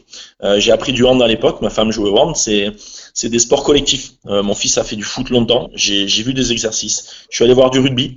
Parce que on a toujours des choses à pomper, des idées d'exercices qui vous viennent. Après, voilà, même si on a nos repères, on a nos choses qu'on connaît bien, qu'on maîtrise bien. Un 3 contre 2, retour 2 contre 1, je pense que Georges André Jazevic, en type dans les années 70, le faisait faire. C'est un exercice que j'apprécie énormément, qu'on a beaucoup fait avec le centre de formation et avec l'Olympique d'Antibes à l'époque de Jacques Monclar et de Serge Provilla. Voilà, ça reste, c'est un exercice que j'ai toujours, je le fais tout le temps. Mais après, il y a des choses à créer et un entraîneur se doit de créer des exercices, de trouver des choses, de se planter par moment, d'être capable de pas insister, de revenir en arrière, descendre ses objectifs par rapport à sa séance, mais surtout d'inventer des nouvelles choses, de surprendre ses joueurs. Il n'y a pas de mauvais exercices, il n'y a pas de bons exercices, il y a des exercices et il faut les faire évoluer et varier. Ah ben, je vais rebondir là-dessus. Je vais passer où il faut. Je vais rebondir sur l'exercice que parlait Daniel. Là. Moi, ça me semble important pour les jeunes entraîneurs. J'ai essayé de leur expliquer justement dans la conception de la séance et le rôle de l'exercice en disant effectivement qu'il n'y a pas de bon ou de mauvais exercice. Quand, par exemple, quelqu'un qui va faire de l'haltérophilie, qui va s'entraîner, il va essayer de calculer la juste charge pour travailler, pour progresser. C'est-à-dire que si vous mettez 150 kg sur les épaules de quelqu'un qui peut en soulever que 50, ça ne va pas fonctionner. Mais là, c'est criard, parce qu'effectivement, quelqu'un qu'on mettra sous une barre d'haltérophilie, il ne pourra pas la soulever. Ou inversement, quelqu'un qui soulève 200 kg, si vous lui donnez 20 kg à soulever, ça ne va pas le faire progresser. Ben, un exercice au basket, c'est exactement la même chose. La difficulté, c'est que la quantité de charge que l'exercice recèle est effectivement moins évidente qu'une barre d'haltérophilie. Les poids, on les sent, on les voit, et on est capable de le calculer. Et donc, un bon exercice, c'est un exercice qui correspond avec une charge qui correspond au niveau du joueur ou de la joueuse, avec une difficulté qui est légèrement supérieure ou adaptée au niveau qu'a le joueur ou à la joueuse. Et on a tous nos exercices fétiches, parce que certains, on les fait depuis très longtemps et ils nous plaisent beaucoup. Et c'est vrai que les jeunes entraîneurs les voient et disent « Ah, mais ça marche bien cet exercice, donc du coup, je vais le faire ». Le problème, oui, ça marche bien, mais ça marche bien par rapport à un groupe avec un coach qui sait manager ou manipuler ou adapter cet exercice. Mais pour autant, c'est pas du copier-coller qu'on doit faire avec des poussins alors qu'on l'a vu bien marcher avec une équipe de National 3 féminine. Donc c'est pour ça que l'exemple, moi je trouve, de l'haltérophilie est par là. Il faut savoir mettre les bonnes charges. Alors les charges d'un exercice, c'est l'espace de jeu, c'est le nombre de joueurs, c'est les possibilités qu'on donne à un joueur. Vous pouvez mettre les mains, vous pouvez pas mettre les mains, etc., etc. Et ça, c'est extrêmement important d'être capable de maîtriser ça pour avoir une séance qui est cohérente. Avant de rebondir par rapport aux exercices que vous êtes en train d'expliquer, parce que c'est une question, on a une remarque de Didier et une question de Didier. La remarque de Didier, c'est merci Jean-Claude. Je n'avais plus d'encre dans mon stylo et plus de papier. C'est pour ça que je suis en break. Je lui achèterai un stylo pour qu'il reprenne l'entraînement. J'espère que Didier t'a entendu. Jean-Claude va t'acheter un stylo. Et après, il y a une question. C'est quelle proportion donnez-vous au 5 contre 5 dans vos séances d'entraînement et comment constituez-vous vos équipes de 5 pour vos oppositions? Philippe? Alors là, ça dépend des catégories, mais alors bon, je vais pas parler des jeunes parce que je crois que vous avez fait une séance dernièrement sur les U13, donc je vais pas parler des jeunes, je vais rester sur les seniors. Comme je disais tout à l'heure, le 5-5, j'en fais pratiquement pas sur la séance du mardi, ou quand j'en fais, c'est en fin de séance pour libérer un peu les joueurs, pour leur permettre. Et généralement, je leur donne du 5-5, mais où je leur interdis de jouer en système, de poser quoi que ce soit. Je donne plutôt juste des principes. Un petit principe défensif, un petit principe offensif, mais surtout avec la recherche de courir, mais j'en fais très peu le mardi. Et le 5-5, par contre, le jeudi, on mange que ça, quoi. On mange que ça, bien sûr, en arrêtant le jeu, en expliquant, en donnant des thèmes différents. Bon, généralement, je fais des petites parties en 12 points. Quand j'ai pas d'arbitre, quand j'ai des arbitres, je fais sur du temps de jeu. Je fais avec un chrono et du score. Quand je suis tout seul, je fais sur du 12 points, et le 12 points me permet de garder une intensité intéressante. Si je fais plus long, je perds en intensité. Donc sur des petites parties en 12 points et voilà, avec des thèmes bien précis à chaque fois, quoi. Voilà. Et comment tu constitues tes équipes? Oui. Comment je constitue mes équipes? Alors il y a une chose que j'aime pas trop, c'est de faire un 5 fort et un 5 moins fort. Même si ça peut m'arriver, parce que en fin de compte, le fort et le moins fort à ce niveau-là, c'est pas nécessairement une vérité dans l'entraînement. Je vais parler plutôt d'équilibre de jeu. Donc je vais parfois m'amuser à déséquilibrer une équipe et en suréquilibrer une autre, par contre, pour chercher des choses bien précises, ou alors pour permettre à un joueur qui va jouer peut-être qui en match joue poste 4, et parce qu'à l'entraînement j'ai pas d'autres possibilités, je suis obligé de le faire jouer en poste 3 ou l'inverse. Donc où je vais déséquilibrer les équipes de cette manière-là. Mais sinon, je préfère quand même deux équipes équilibrées pour bosser véritablement deux choses bien particulières. Ou alors, si vraiment c'est déséquilibré, je drive l'équipe faible en quelque sorte. C'est-à-dire que je la drive, je vais lui donner des points en plus ou où je vais donner des handicaps à l'équipe dite plus forte. Si on travaille sur des systèmes de jeu, par exemple, je vais vraiment driver la défense d'une équipe pour dire, bon, vous oubliez que vous connaissez le système, vous suivez véritablement dans le short, tu surpasses pas l'écran, etc., etc. Donc voilà. Mais sinon, la plupart du temps, je cherche quand même des débats équilibrés. Ok. Jean-Claude, tu voulais réagir, Ouais. pardon?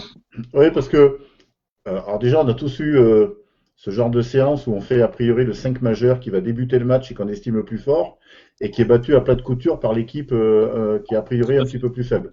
Alors ça, il n'y a rien de meilleur pour miner le moral du coach.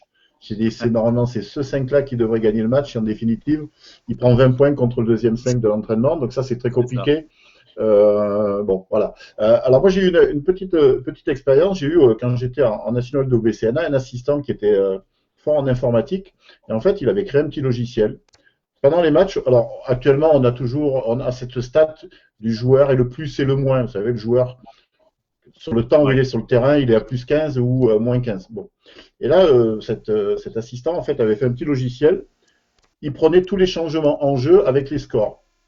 Et avec son logiciel, il arrivait à me faire, pour chaque joueur, le plus et le moins, mais pour toutes les associations de joueurs en binôme, pour tous les trios, pour tous les quatuors et pour tous les 5.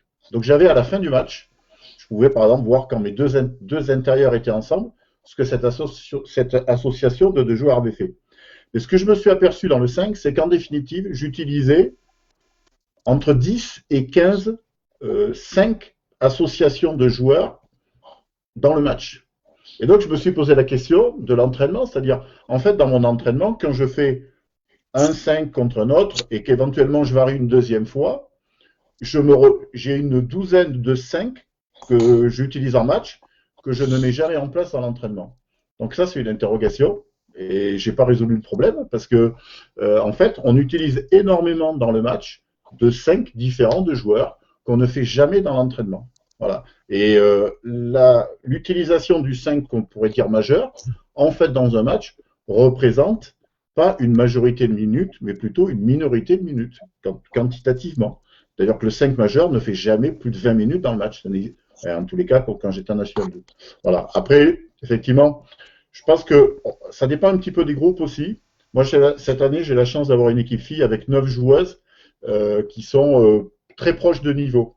Donc, c'est vrai que je peux manipuler les 5 sans avoir une très grosse différence. Alors, parfois, c'est un petit peu plus compliqué dans d'autres groupes où on a peut-être justement un 5 ou un 6 joueurs très forts, ou 7 joueurs très forts, et puis 3 joueurs qu'on pourrait calculer un petit peu ou dénommer d'appoint. On a eu une autre période avec les joueurs de moins de 21 ans aussi, hein, ça a été intéressant au niveau réglementaire, et c'était un petit peu compliqué quand même à manipuler, parce que soit on mettait nos joueurs de moins de 21 ans, on en mettait un de chaque côté. La problématique, c'est qu'ils étaient quand même relativement moins efficaces que les 4 autres joueurs, et ça a posé des problèmes dans les formations. Et quand on mettait les deux moins de 21 ans ensemble dans le même 5, on avait 2 5 qui étaient très déséquilibrés. Donc tout ça, effectivement, c'est un petit peu différent. Mais enfin, l'idéal, c'est d'avoir effectivement 2 5 le plus homogène possible.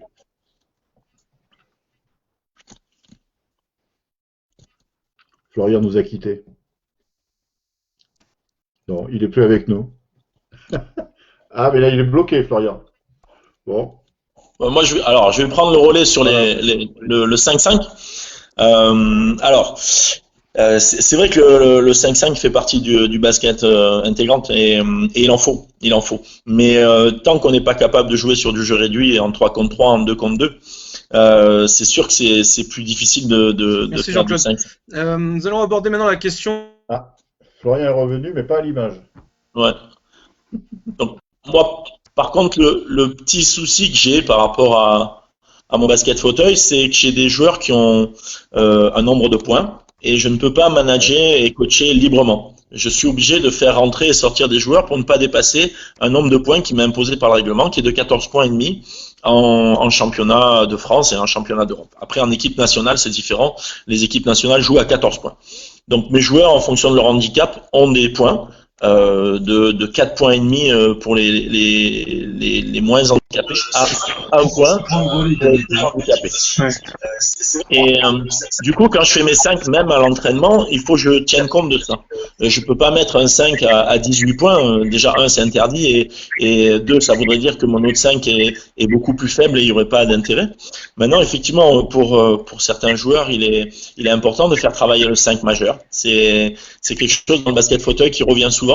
Moi, c'est quelque chose qui me plaît pas trop. J'aime bien avoir des 5 équilibrés pour qu'il y ait plus de compétition, mais des automatismes peuvent se créer aussi quand on fait jouer entre guillemets le 5 majeur. Bien que moi aussi j'ai la chance, comme toi Jean-Claude, d'avoir 10 joueurs presque interchangeables, donc ça me donne plus de possibilités de changement et de 5 majeurs différents. Maintenant, moi, ce que j'aime bien de temps en temps aussi, c'est faire des 5 atypiques. Je fais jouer les 5 grands contre les 5 petits. Et je leur rappelle que le basket est un sport de grands et que 90% des fois, le 5 majeur grand va gagner contre les petits. Je leur fais des 5 où si j'ai plusieurs joueurs gauchers ensemble. Et des joueurs gauchers, 9 fois sur 10, gagnent aussi contre les joueurs droitiers. À l'époque, à Golfe Juan, j'avais la chance d'avoir 5 joueurs gauchers. Et c'est vrai que c'est des choses comme ça qui sont très amusantes. Et puis, moi, j'ai un petit souci aussi dans le basket fauteuil et qu'on connaît pas dans le basket valise. C'est-à-dire que quand on a des maillots réversibles, qu'on fait des changements de couleur, ça se passe très vite. en valide. Tu te mets rouge, tu te mets jaune. Moi, quand je demande ça à mes joueurs, il faut qu'ils se descendent. Pour ceux qui sont un point, qui sont très handicapés, c'est compliqué de mettre un maillot reversible de l'autre côté. Donc, il faut que j'en tienne compte. C'est-à-dire, je dois anticiper tous ces changements de couleur quand je fais mes 5-5. Et souvent, je fais, après un match, je fais une séance de lancer, 2-3 lancers réussis pour revenir au calme et boire un petit coup. Et pendant ce retour au calme, je leur demande de changer de couleur. Parce que ça met beaucoup de temps pour changer les équipes et changer les 5 majeurs. Voilà. Les 5 de joueurs, pas les 5 majeurs. Alors, justement, je m'excuse déjà parce que j'ai disparu, je sais pas pourquoi j'ai disparu, mais je suis de retour. Difficile, hein. J'allais... C'est difficile, hein, parce que C'est Kevin, le magicien. Justement, je vais rebondir par rapport à ce que tu dis, Daniel, mais juste avant, il y a 2 remarques. Il y a Stéphane Morisson qui nous dit magnifique vidéo. Donc ça, c'est plutôt du côté de Carrosse. C'est ça. Bonjour Stéphane. Et Didier Clément qui nous dit vous êtes au top les coachs. Vos réponses sont précises, vos arguments sont passionnants et très enrichissants. Merci. Ah mais lui c'est vraiment un ami, c'est pour ça. Merci à toi. Didier, tu seras un invité. La prochaine fois. je vais vraiment lui acheter un stylo. Il le mérite. Le stylo. Justement, ça me permet de rebondir sur ce que tu viens de dire, Daniel. Comment vous gérez votre groupe sur les séances? Jean-Claude? Dans quel sens? Tu veux ça? Oui, ça c'est une question bien ouverte. Oui. Dans le sens où on a vu comment on gérait avant l'entraînement, donc nos exercices qu'on va mettre en place, nos objectifs, et sur la séance même, comment on va gérer ces joueurs si par exemple on a un joueur qui est pas trop dedans ce jour-là, comment vous allez vous adapter par rapport à ça? Déjà, la meilleure des solutions, c'est que ce soit le groupe qui s'en occupe. Donc, j'ai eu parfois cette chance-là d'avoir un groupe qui était régulateur par rapport à ceux qui sortaient un petit peu de la bonne ligne de conduite. Et chez les filles, je l'ai un petit peu plus souvent vu. Non, mais sinon, je crois que moi, à un moment donné, je me suis aperçu que j'avais un défaut dans l'entraînement.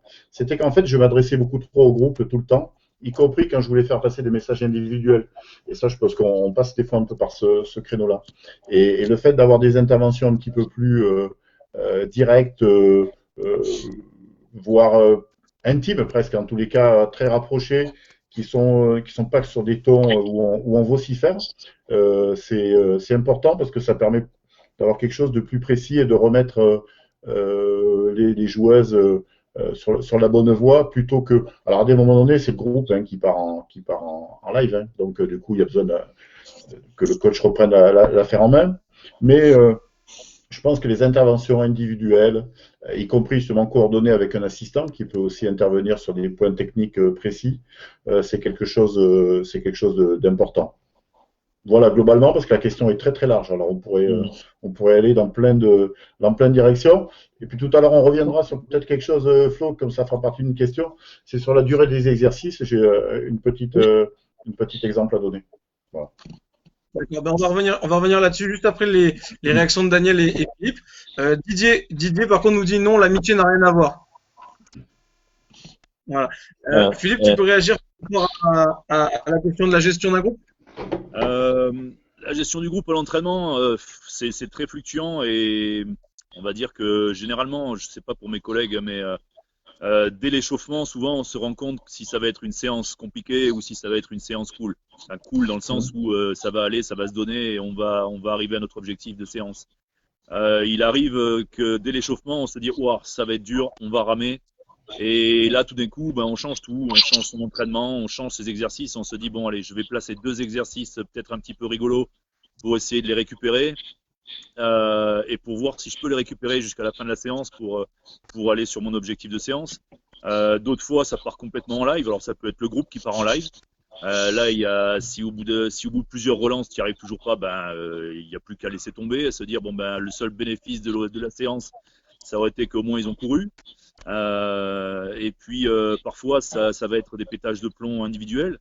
Alors s'il y en a certains qui me regardent de mes joueurs, là j'ai vu qu'il y en a un des miens qui est intervenu, c'est rigolo parce que souvent après on se chamaille entre nous parce que il y en a un qui a pété un câble et qui veut s'en aller de l'entraînement ou qui jette son maillot par terre ou qui fait une réflexion.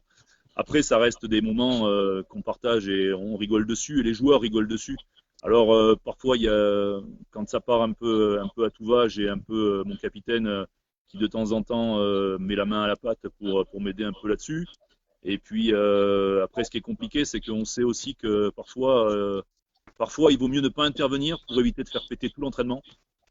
Ou parfois, ça devient. Mais voilà, ça reste de l'humain et l'humain, c'est notre métier, c'est compliqué à gérer. Je pense que la moitié de nos joueurs ne savent pas tout ce qui nous passe par la tête quand on prépare une séance et quand on est dans la séance pour pouvoir tenir le groupe. Quelle association il faut travailler, sur quel joueur il faut pas mettre ensemble, de quelle manière il faut parler à tel joueur pour pas le blesser, pour éviter qu'il boude pendant tout l'entraînement ou quoi que ce soit. Bref, voilà, il y a d'intervenir et tant pis si on tire un trait sur la séance, quoi. C'est très très long, comme dit Jean-Claude. Ça mériterait une voire deux réunions pour pouvoir discuter de tout ça. En tout cas, c'est des sciences humaines et c'est très intéressant et c'est très très large. On n'a plus Flo. Je sais pas qui on a perdu là. Bon, mais je vais prendre le relais alors. Donc, oui, la gestion d'un groupe, c'est quelque chose de mystérieux. Pourquoi des gens viennent à l'entraînement au dernier moment en faisant du boudin? Pourquoi il y en a qui sont hyper motivés, surmotivés?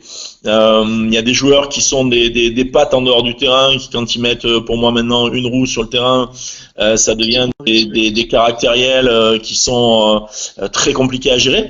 Après, nous, dans la gestion de notre groupe, voilà, on doit quand même éviter les conflits, mais ça peut arriver. Moi, j'ai des joueurs qui se sont mis sur la gueule, comme on dit, en garçon, hein, ça arrive. Et puis j'en ai eu des sacrés clients sur ce côté-là. Maintenant, la gestion d'un groupe, il faut éviter ce genre de conflit, mais de temps en temps, les conflits, ça fait du bien. Si on n'a que des agneaux, ça avance pas non plus. C'est un bonheur pour un coach, mais je dis à mon président, on a besoin de caractère, on a besoin de connards dans les équipes de temps en temps, c'est vrai.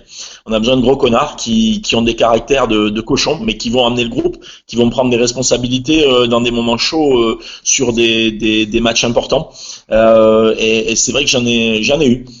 C'est des gens qui sont difficiles à gérer, mais qui en définitive, quand on fait le bilan, enfin, ou le bilan, c'est un grand mot, mais quand on entraîne depuis longtemps, on se rend compte que les gros caractères, c'est souvent des gens qui vont réussir. Et les gens très gentils qui sont très faciles à entraîner, c'est pas des gens avec qui vous aurez des gros résultats. Voilà. Maintenant, avoir 10 caractériels, c'est l'enfer. Avoir 10 moutons, c'est bien, mais ça gagne pas. Et mine de rien, on est des compétiteurs, on aime la gagne et on a besoin de chiens. Voilà, on a besoin de chiens sur le terrain, défensivement, offensivement, des mecs qui mettent en place, des patrons. C'est les relais des coachs souvent, c'est des meneurs de jeu. C'est ce qui fait souvent des grands entraîneurs derrière. Je peux vous dire que je pense qu'un Beugnot, Monclar, ça a été des chiens à une époque sur le terrain et c'est devenu des grands coachs avec des grosses personnalités et qu'ils ont amené derrière à leur équipe tout leur savoir, toute leur grinta, comme on dit en Espagne. Et voilà, on en a vraiment besoin de joueurs comme ça. C'est eux qui font avancer les équipes. Merci Daniel pour ton franc-parler en tout cas. On a une remarque de Didier, mais ça me ferait grand plaisir de boire un coup avec Daniel et que Jean-Claude m'offre un stylo. J'étais en train de préparer une question sur le chrono et la gestion du temps d'un exercice, mais j'ai compris que vous allez en parler, donc je vous épargne ma question.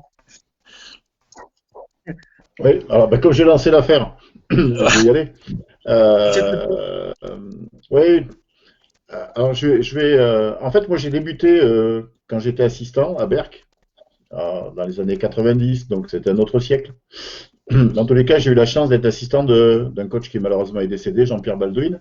Et donc en fait, à l'époque, j'étais pas interpellé par sa méthode d'entraînement, mais j'ai encore des carnets où en fait l'entraînement se débutait comme ça. 16h, premier exercice, 16h23, deuxième exercice, 16h33, etc., etc. Tout était minuté dans l'entraînement. Et un jour, je suis allé le chercher chez lui et il dit « Qu'est-ce que je vais faire aujourd'hui à l'entraînement ?» En fait, il a ressorti donc son cahier d'entraînement de exactement un an auparavant et il a repris les séquences d'entraînement à la minute près. Alors sur le coup, ça m'interrogeait pas trop. Puis moi, quand j'ai entraîné après, j'ai repris un petit peu la même méthode pour m'en éloigner. Et puis très récemment, au camp STC de Jacques Verneret à Autran, il nous a montré un film sur Duke, où sa fille a été pendant 4 ans joueuse à Duke. Et donc il nous expliquait que dans la méthode d'entraînement, les exercices étaient aussi très, très minutés. Et, et après, moi j'ai croisé ça avec notre expérience de coach. Je crois qu'on a toujours eu ces mauvaises séances d'entraînement, là où on n'arrive pas à avoir ce que l'on veut d'une équipe et de joueurs. Donc on les sanctionne, on crie dans tous les sens, on s'active, on leur met 2-3 suicides, etc., etc. Et puis quand au bout de 20-25 minutes, on obtient enfin 3 séquences d'entraînement, 3 séances, 3 successions d'actions à peu près convenables, on arrête l'exercice pour passer à autre chose parce qu'il y a autre chose à faire. Et j'ai jamais trouvé ça satisfaisant parce que ça ne permettait pas de stabiliser en définitive ce que l'on voulait faire dans le jeu. Et donc moi maintenant je travaille de cette manière-là sur une séquence très précise, notamment sur l'attaque de zone. Quand on nous fait zone en match, moi je constate que les premières séquences qui sont importantes, c'est les premières. Parce que si vous attaquez mal la zone sur les 5-6 premières attaques, vous en prenez généralement pour 20-25 minutes ou 30 minutes de la défense de zone. Donc en fait, ce qui est important, c'est de bien débuter. Et donc maintenant, moi, ce que j'explique à mes équipes, à 90%, parce qu'il y a toujours les exceptions qui confirment la règle, quand on travaille l'attaque de zone, ça va durer 10 minutes et pas 1 minute de plus. Que vous fassiez bien ou pas bien, ça dure 10 minutes. Voilà. Et on fait un match de 10 minutes avec un temps mort au milieu.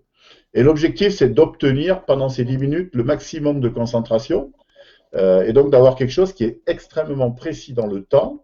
Et les joueuses ou les joueurs savent qu'ils n'auront pas 25-30 minutes pour sortir enfin 2 actions convenables sur 30 minutes, ce qui n'est absolument pas satisfaisant pour gagner un match.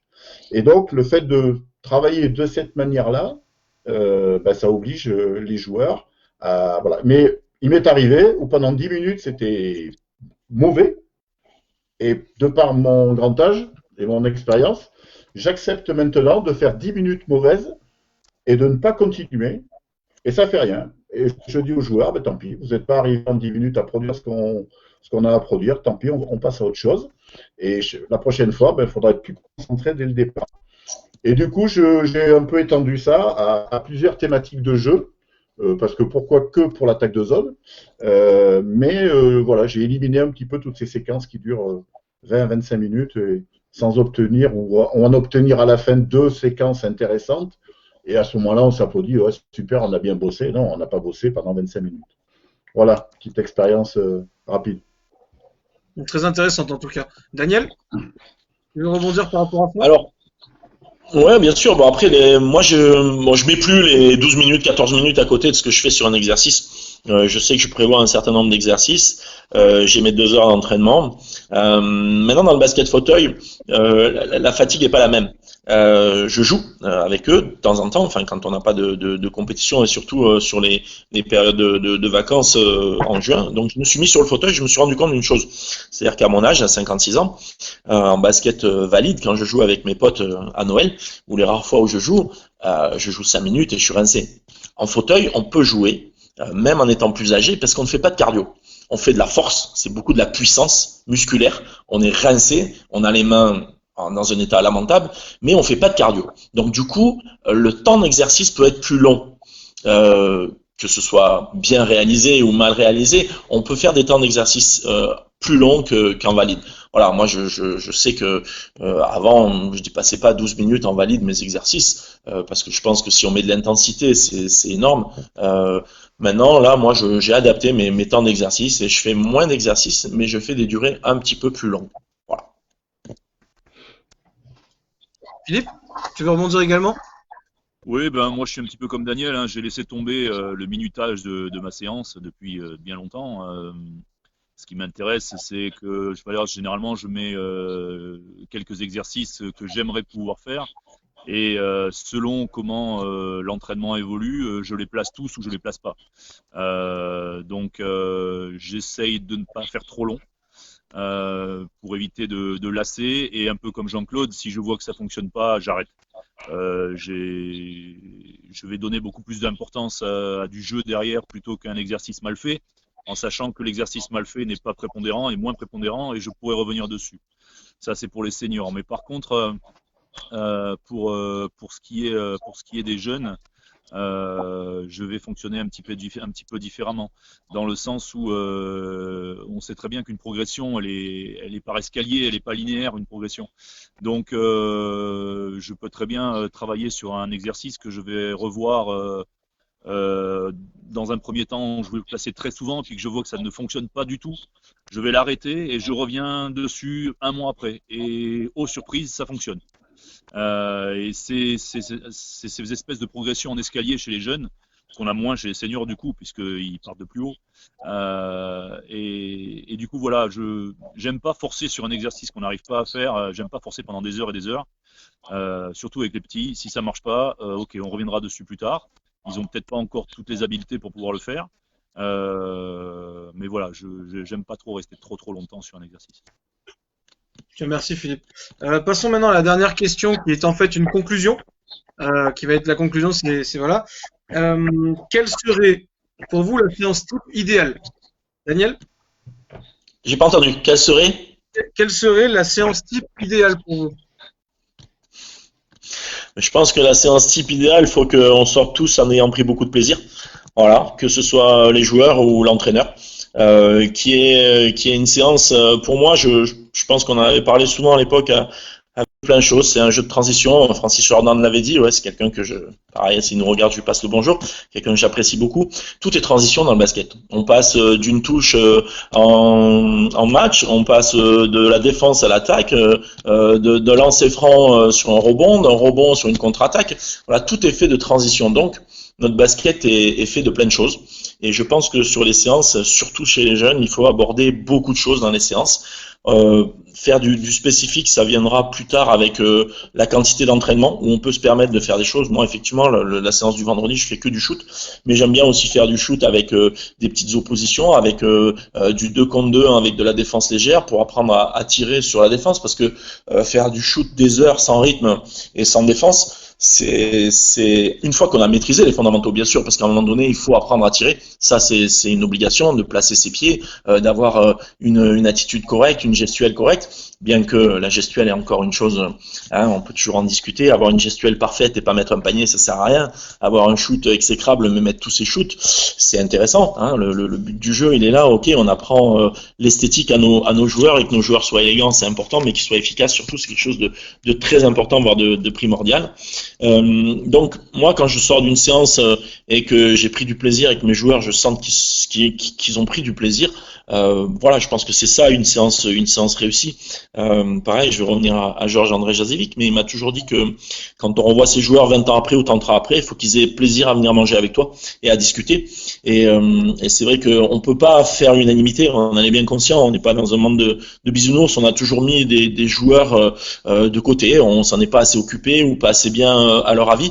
Mais il faut pas manquer de respect aux gens. Je pense que ça c'est hyper important, et surtout être juste. On doit traiter les joueurs de la même façon, même si eux n'avancent pas forcément avec le même objectif et les mêmes mots.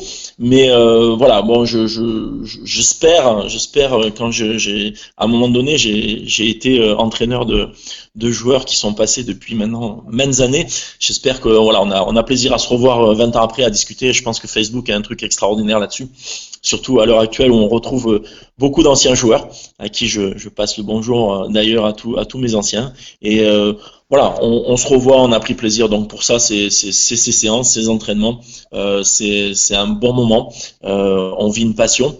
C'est un plaisir, c'est un loisir, c'est un jeu, c'est un sport. C'est un sport qui leur sert à évoluer dans leur vie d'homme après et d'adulte. Et comme je dis, une fois qu'on a appris les règles du basket, qu'on aille au fin fond de l'Argentine, de Chine ou des États-Unis, on a ce côté où on peut aller sur un playground et un terrain et lier des relations, prendre des contacts, s'intégrer dans une nouvelle ville, dans une nouvelle société, une nouvelle université, une nouvelle high school ou une nouvelle entreprise grâce à ce jeu. C'est un jeu mondial, et c'est vrai que le fait d'avoir appris ces règles à un moment donné et ces techniques, avec des entraîneurs, parce que bon, pareil, on n'a pas la prétention d'avoir formé un joueur, mais à un moment donné, on participe à la formation d'un joueur, on amène pendant 1 an, 2 ans, des fois plus, à ces joueurs, et c'est ça le plus important. Voilà, que c'est le plaisir. Voilà, moi j'ai toute ma famille qui a joué au basket, mes grands-parents, mes parents, frères et sœurs. La première qui fait pas de basket, c'est ma fille, où je suis très déçu. Mais c'est vrai que voilà, on partage un vrai plaisir, et il faut que tout le monde en soit conscient. Voilà, c'est vraiment un beau jeu, un beau sport. Avant d'avoir la conclusion et la réponse à la question par Jean-Claude et Philippe, on a une dernière question de Didier et Clément. On a parlé de la préparation de séance, mais que se passe-t-il après? Débriefing collectif, personnel, ou on passe vite à autre chose avec un clin d'œil? On va boire un coup. C'est l'apéro après. Voilà. Ouais, On est unanime. On est Voilà, unanime. Didier, la réponse à ta question. Moi, je sais que j'ai des joueurs qui aiment bien l'apéro, et voilà, je les salue d'ailleurs. Mais Donc, Hornet, On arrêtera de répondre. Voilà. On va arrêter de répondre sérieusement à Didier Clément parce que sinon. Donc voilà Didier, voilà la réponse à ta question. Et on va avoir la conclusion du coup de Jean-Claude par rapport à la séance type idéale pour toi. Alors, dans l'absolu, moi, une séance d'entraînement idéale, ça aurait été avec Michael Jordan, mais je crois que celle-là, je l'aurai jamais, donc du coup, il va falloir faire autrement. Non, je crois qu'il n'y a pas de séance idéale. Je crois qu'une bonne séance, c'est une séance utile. Alors, il faut que ça soit utile à l'équipe, il faut que ce soit utile à chacun ou à chacune des joueurs. Donc, voilà. Ça, c'est le premier élément de réponse. Donc, ça veut dire qu'on aura fait des bons choix. Je crois que bien entraîner, c'est savoir ne pas faire. Parce qu'il y a tellement de choses à faire en basket et le temps d'entraînement est tellement court qu'il faut savoir ne pas faire des choses pour mieux en faire certaines autres. Et c'est comme ça que la séance, elle devient utile. Et que plus il y aura de séances utiles, plus le groupe va progresser. L'élément du plaisir est effectivement aussi un élément incontournable, parce que notamment sur les niveaux, comme on a avec Philippe notamment, mais même ça joue aussi sur le haut niveau. Les gens ne reviennent que parce qu'ils prennent un certain plaisir à ce que l'on fait, parce que ils ont d'autres choses à faire, ils ont un boulot, ils ont une famille, et que le basket est un élément de la vie qui est important, mais qui n'est pas l'élément qui est l'élément professionnel primordial. Donc l'utilité et le plaisir sont, je pense, les deux ingrédients d'une bonne séance. Parce que j'aurais pas Michael Jordan, tant pis. hélas. Avant d'avoir la réponse de Philippe, on a un dernier commentaire de Didier Clément. Arrêtez-moi ce live. Vous allez finir par me donner envie de m'y remettre, surtout pour l'apéro après. Avec un petit ermitage creusé. En tout cas, on t'embrasse. Merci de toutes tes réponses. Hein. Philippe, tu peux conclure. Oui, la séance idéale, bien sûr que c'est une séance réussie. Maintenant, on va dire que pour moi, la séance idéale, c'est d'abord d'avoir les conditions idéales pour pouvoir avoir une séance réussie. Les conditions idéales, je vais être très terre à terre, mais c'est avant tout avoir un entraîneur et un assistant, c'est avoir un parquet propre qui glisse pas, c'est avoir au minimum 4 paniers pour pouvoir travailler, c'est 12 mêmes ballons bien gonflés, c'est défiler au panier, parce que je sais que c'est pas partout le cas. Voilà, c'est des conditions matérielles déjà qui doivent être au top pour pouvoir avoir une bonne séance, mais c'est aussi avoir des joueurs ouverts, des joueurs prêts et qui ont envie. Et je sais et on sait tous, surtout quand on coach en National 3, qu'on a des joueurs et des joueuses qui travaillent toute la journée.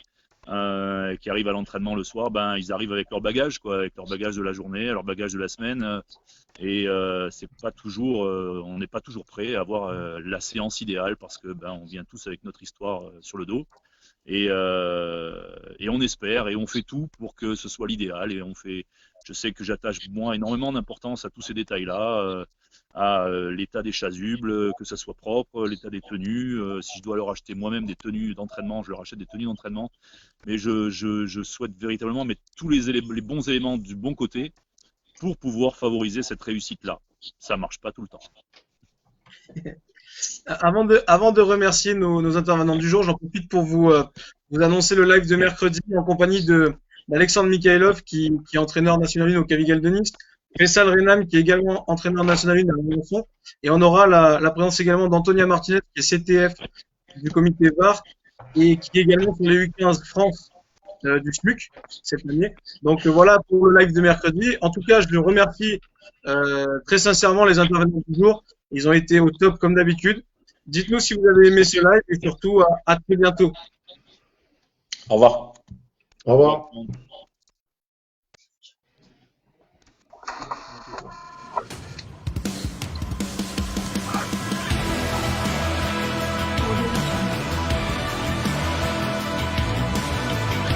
Ok. Bon, merci en tout cas, vous avez été géniaux. On attend juste que Kevin termine le live et puis on se garde une petite minute.